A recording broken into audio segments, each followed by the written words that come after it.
Hello, and we are live. I am so happy to be here with you today because I want to talk about something that is so prevalent in the world today and that I've been seeing nonstop, not only with my clients and with my followers, but within my family circle, circle of friends, and that I've been noticing even in my own life.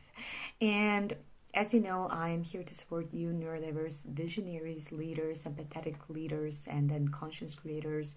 All of you who have an impact to make, all of you who have a calling that's bigger than yourself, and all of you who are actively working on sharing your gifts with the world. Now, today I want to talk about executive dysfunction. And for those of you who do not know and who are not acquainted with this term, executive dysfunction is usually intertwined with inability to execute on things, which is why we always say like neurodiverse people have a huge potential. Now the problem comes when it comes to the execution part and how to actually do the things. Now also some of the symptoms that are attributed to the executive dysfunction is first and foremost chronic procrastination, right? So you have an amazing idea for a book that you want to write, but you never really created an outline, or at best, if you started writing, you wrote maybe a half of the first chapter but never pursue it further. Or you have $1 million ideas but you never really go for them, at least not long enough to see any viable results. Now, the second thing that really depicts the executive dysfunction is poor emotional regulation, which means that you get stressed out easily, you get nervous easily, you're kicked out of balance fairly easily, right?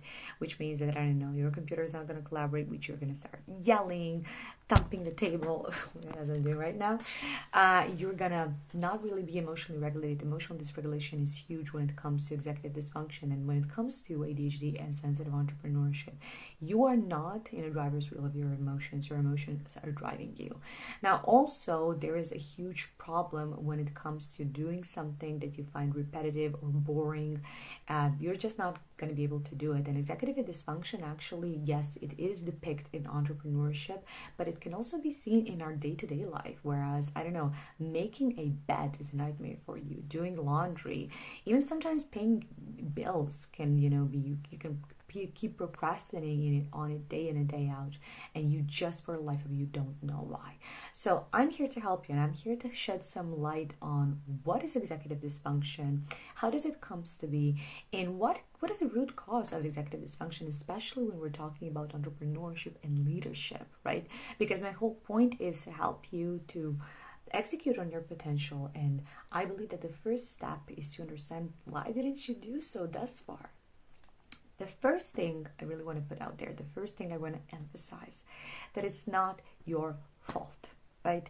The fact that you're not what you hoped to be is not your fault, because your brain functions differently. Most of the time, your biochemistry works against you as opposed to for you.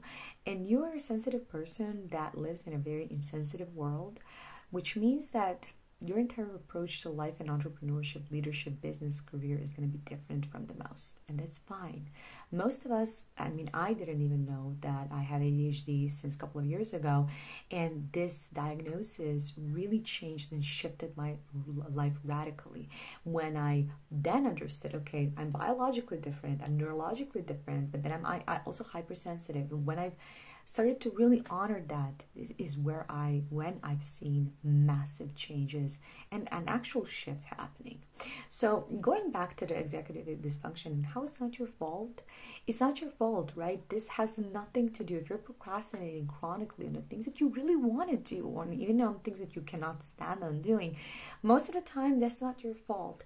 But just because something is not your fault does not mean it's not your responsibility. There's a difference, the division you see between being, guilty for something and being responsible for something. And my hope is that today's video on executive dysfunction is going to help you to understand that if you're a chronic procrastinator, there is a way to go around that, and there is a way to fix that and to solve that. But that really does start with accepting responsibility, albeit not taking the blame. So let me explain in a nutshell what executive dysfunction is in entrepreneurship and sensitive leadership, and how does that kind of really paint the landscape of your professional life. Now, we have really four things, and I'm going to narrow it down to three things, which are the actual root causes of the executive dysfunction. And those three things consecutively, because it's a rule of three things that need to come into play for anything to occur, right? And also is the case with executive dysfunction. The first thing with executive dysfunction, and I'm really going to kind of pivot this towards entrepreneurship and leadership, and I'm going to put day-to-day work aside, although this is probably to a certain extent implementable there, but I'm really talking about leadership and entrepreneurship and creation mode now. Fear of failure, fear of success, and resistance to habits changing. Those are the three root causes: fear of failure, fear of success, and resistance, like enormous resistance towards habits changing. Now, I'm going to presume that you're an entrepreneur, conscious creator, writer, leader, whoever, and you have, once again, a huge mission. Maybe you want to publish a book. Maybe you want to publish a couple of them. Maybe you are aiming at creating a course. Maybe there's a workshop or a seminar or webinar you would like to lead. Maybe there is a creation of product that you want to launch and sell. Whatever it is, I'm going to presume that there is something that you truly want to put out there into the world. But for the life of you, you can't. And you've tried everything. You went through motivation hacks and tips and tricks. You've maybe hired coaches. You've bought courses. And it seems that regardless of the knowledge that you have, expertise, excellence, uniqueness that you know that you can contribute with in this specific realm, they're just like results are not there. And if they are, they're so slow and gradual. And it takes you forever to finish everything and anything you set your mind to. Like in your mind, it looks amazing, but when it comes to real life, you're actually doing it, executing on it, it becomes a nightmare. Now, why? First is deep-rooted fear of failure. Deep-rooted fear of failure. And for those of you who have not been following me thus far, and I'm going to preface this and say that this is really, really connected to our subconscious mind, which leads our life, right? Everything that we think about ourselves, about the external circumstances, about the world, everything that we think about anything is actually contracted and directed through our subconscious mind, right? Our conscious mind, our conscious part of our brain, is only kind of in charge of the 5% of our thoughts, emotions, perceptions, and whatnot, which means that 95% of our entire life is dictated by our subconscious mind. To add to that subconscious mind is kind of mostly built in its entirety or up to the 82% by the age of 12, right? What does that mean? And you're going to understand now why that's a huge issue. Well, because everything you think about anything, your core beliefs, your values are kind of set in stone, built up to 85% by the age of 12, which means that everything you think about money, about earning, about working is kind of stored in your subconscious mind by the age of 12 by whooping 85%. And the information you've gathered is from your surroundings, teachers, peers, parents, friends, whoever, right? So if you were not growing up in an abundant family where, for example, money was appreciated, entrepreneurship was encouraged, leadership was cultivated, and your sensitivity was honored, the likelihood is that you've developed some negative core beliefs which are preventing you to actually go and do things and open yourself up to many possibilities that life holds. Now, why am I even mentioning a subconscious mind?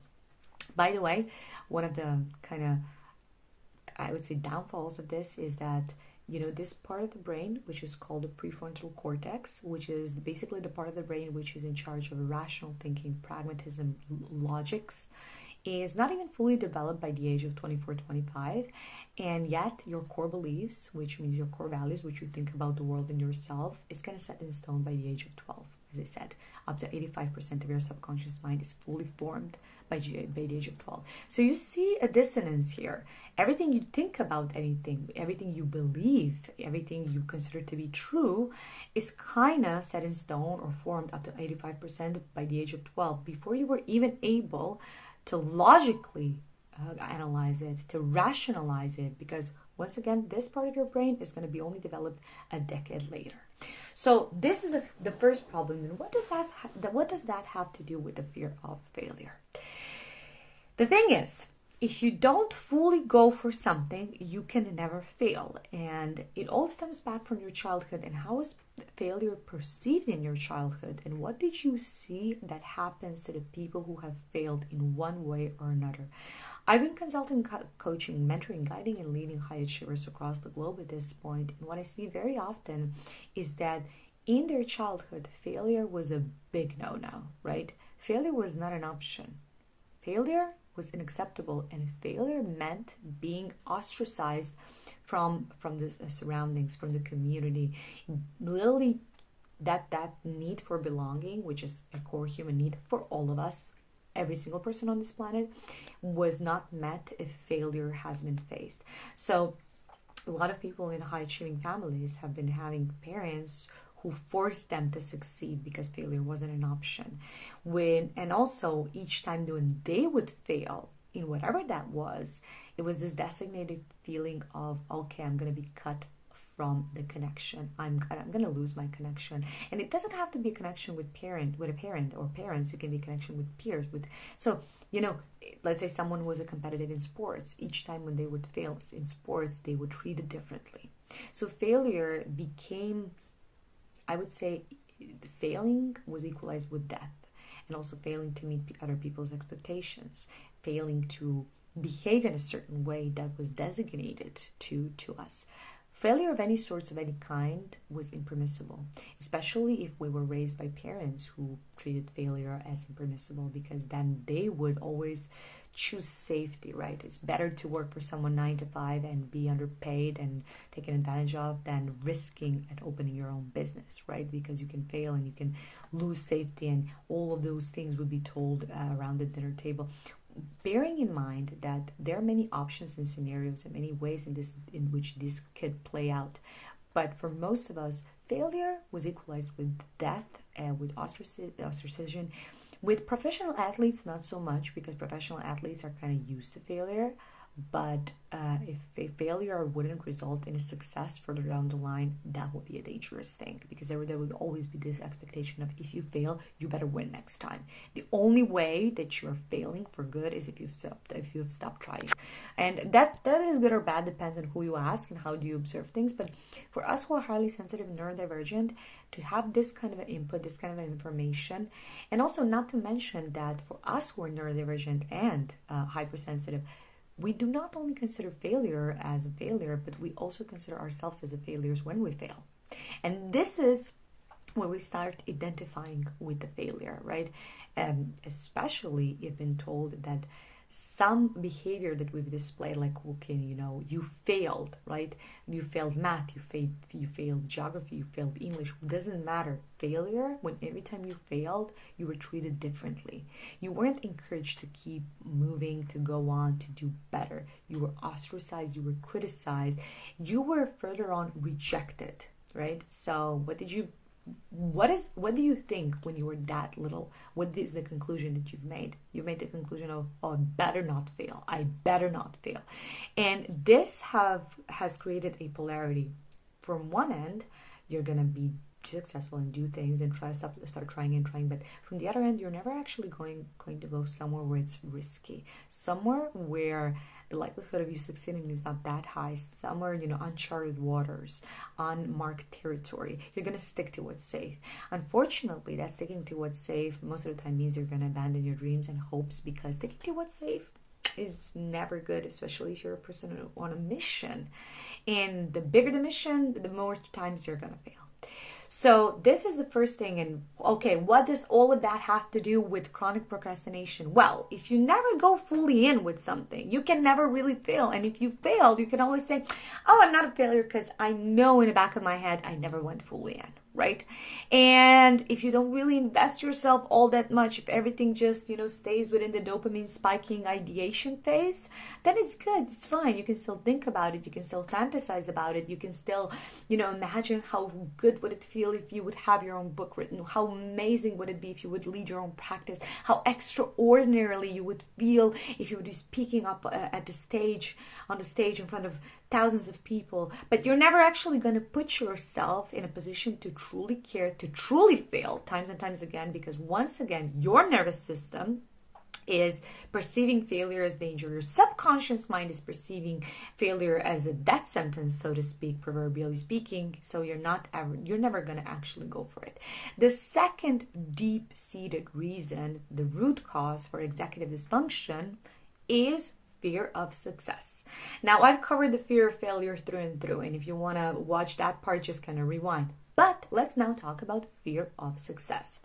In other words, you're a neurodiverse visionary who has a huge mission. You have so much to create: courses, books, e-commerce stores. I don't care what's your gist, but you know that you have calling that's greater than yourself.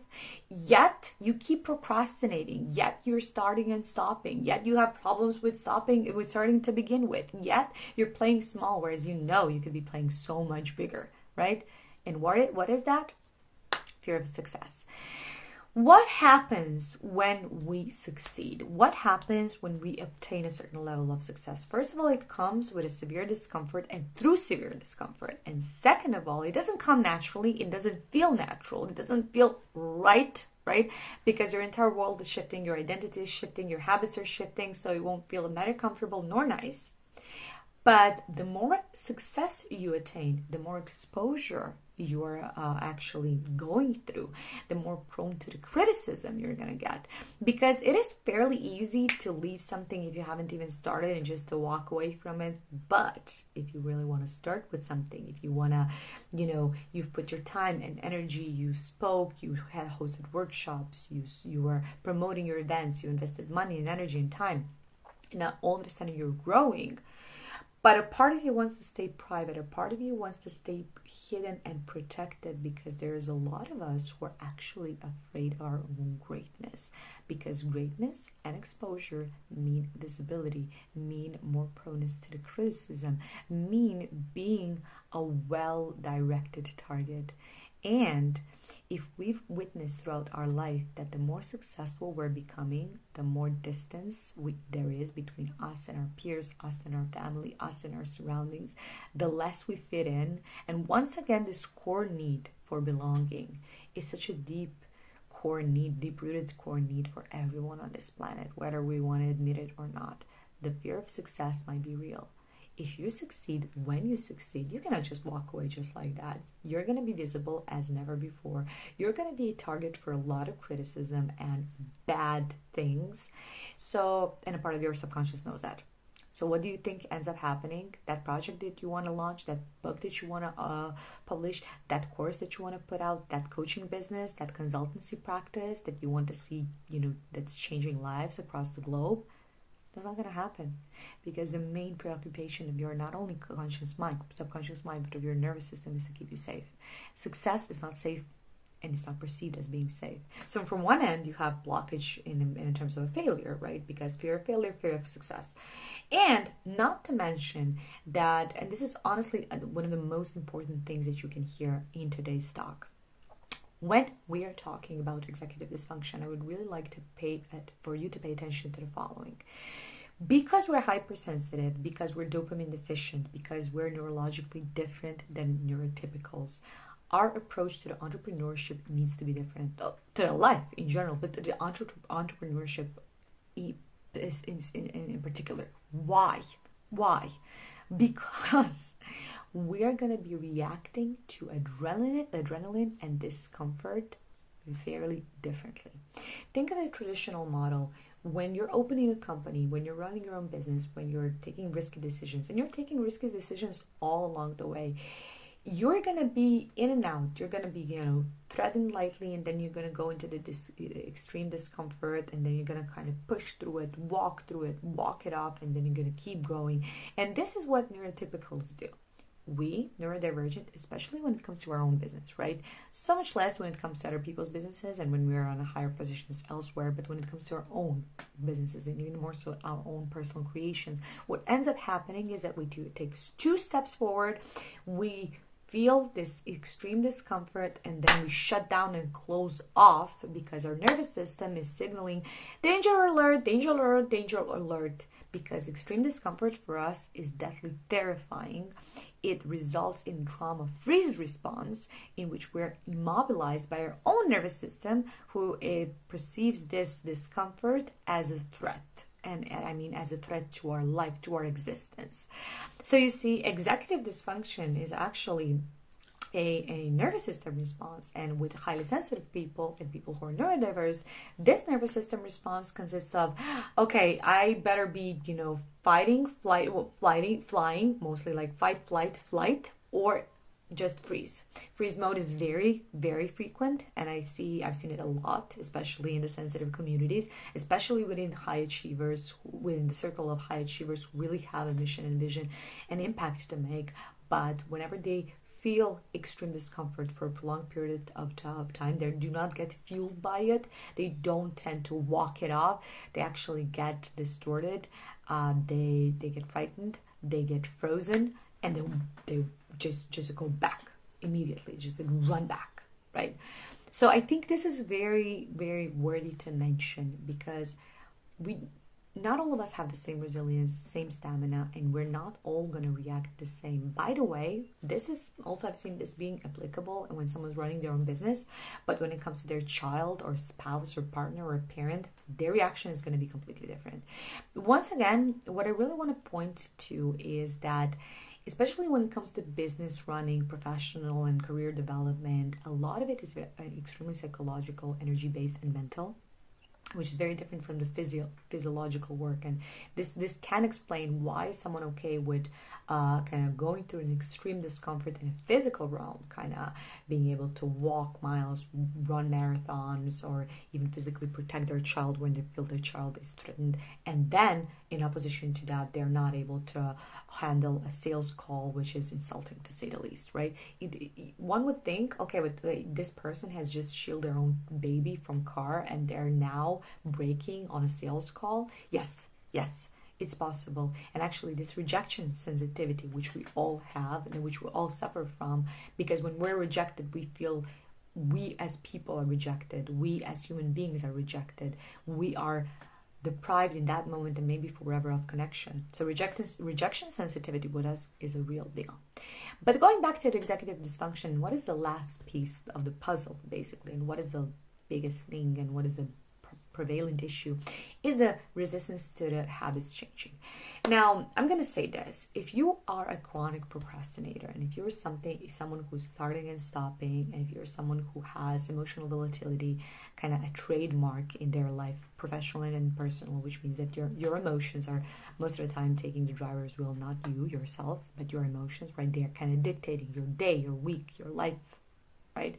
Then to expect from you to go from, heavy procrastination, heavy impulsivity into this complete discipline is just insane. And I think for the starters, you should stop doing that to yourself. I mean, honestly, I've met so many people that come to me and they're like, Tana, but I really want to do it. Can you help me do it? I need accountability. I need strategy. I need clarity. I need this and that. The first thing that I say to them, take it slow, one bite at a time, one step at a time, one day at a time. Habits changing, and I want you to kind of memorize this. Habits changing is boring, repetitive, uncomfortable, and this is how it goes. But with a lot of love and dedication and approach which is tweaked to you, with a lot of love, dedication, and lightness and easiness, it can be done. By the way, it takes us between 60 to 120 days to make any behavior habitual. That includes kicking procrastination, right? So give yourself a realistic deadline of at least 4 months to see your habits actually sweeping, shifting, changing, right? You cannot expect from a couch potato to go and wake up one morning and run a marathon. So why would you expect from yourself to go and beat procrastination one day or one week? It's not, I mean, honestly, if it happens like that for you, good. But it won't. And what's going to happen at best, that you're going to stick to it for a week or so, and then you're going to drop down again. Why? Because the ultimate rules were not really respected. That means groundness. That means breaking off tasks into smaller pieces. That means creating an accountability form, right? Whether you have a coach, a friend, someone, something who keeps you accountable. So there are a lot of things that come into play when we're talking about how to solve executive dysfunction permanently. And I will say that the first thing is really to know when we are prone to going back into the spacing out and daydreaming mode too much, when we're procrastinating too much, when we're just stopping and starting or not starting at all, right?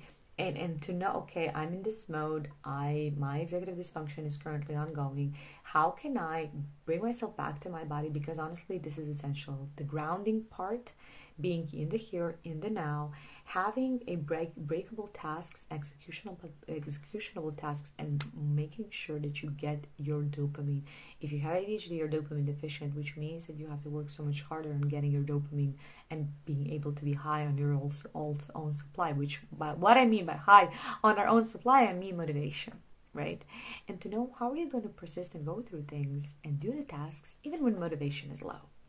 And so far, what I realized really what's working on that front is to be completely in love with your mission, to be absolutely devoted to your mission, but also to create a lifestyle that supports your mission. And to be quite honest, as a highly sensitive entrepreneur and as someone with ADHD, you're going to have to work a lot around everything that's not business related. Your sleep, that needs to be on point, because otherwise you won't be able to leverage your cognitive and cognitive abilities. Your nutrition and supplementation, that makes sure that your biology is not working against you but for you. The same goes with exercise. Without daily exercise, as a highly sensitive, especially neurodiverse entrepreneur, forget about actually being able to focus, because there is no adrenaline, there is no dopamine, there is no this energy exchange and fluctuation which we so much need in order to be able to function optimally. The most important thing is to also create a division of small tasks that you enjoy in, right? A part of your day is going to be dedicated towards something you're not enjoying in, but a huge part should be dedicated to something that you actually enjoy in. So break it down to 5 tasks that you need to do on a daily basis, and make sure that at least 2, if not 3 of those 5 tasks are pleasurable, are giving you dopamine boost and spike, and are contributing to your business. Because a lot of people are doing things that they have no business doing. Still they do them because they think they must, they think they need, their coaches told them so, they read somewhere, blah, blah, blah, blah, blah. So this is why, also it's so immensely important to know what is your mode of genius, where are your unique abilities, to be able to actually do this. Without knowing your mode of genius, without understanding your unique abilities, without knowing what makes you special and better from the rest, you won't be able to dedicate enough time and designate your schedule in a way that it serves you. And of course, subsequently, diminish executive dysfunction, diminish procrastination, and start executing on your potential fully. I hope this video was useful. Please let me down below. Do you struggle with chronic procrastination yourself? Are you intimidated by the workload that you have? And are you also facing troubles when it comes to executing on your potential? And was this video useful? What do you think of the actual reasons for procrastination, aka the executive dysfunction? Let me know in the comments below, and I'm gonna see you in the next video.